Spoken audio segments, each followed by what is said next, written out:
Wind it. That's right. In America, we hold presidential elections every 4 years. We did so during COVID. We did so during the Second World War. We did so during the Civil War. During the War of 1812, the White House was burned to the ground 3 months before James Madison was elected. How important is it for Ukraine to hold presidential elections?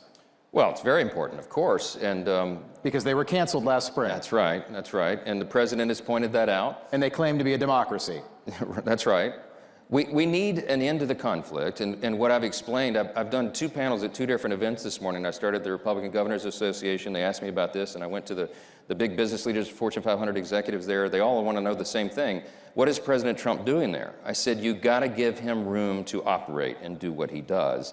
He's doing a level set. Right? You've got to get both parties to come and bring about an end to this conflict, which will serve America's interest and everybody's interest around the world. But I think of it very much like a mediation or arbitration. If you're a lawyer, you know, I'm a recovering lawyer, forgive me, I think of those terms.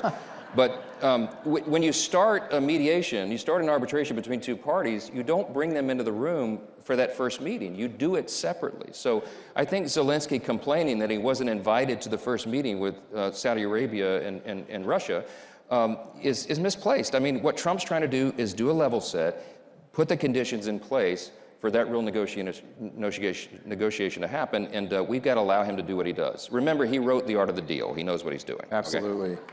If that level set takes, let's say, 3, 6 months, or it drags on, do you see another funding bill for the war in Ukraine? Look, there's no appetite for that. What do you think? No.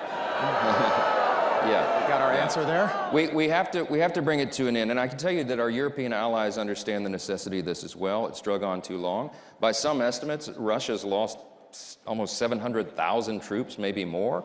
The Ukrainians have suffered great losses. We have to bring an end to the conflict. President Trump is exactly right. It's time for it to end, and he is the brute force, I think, that can make that happen.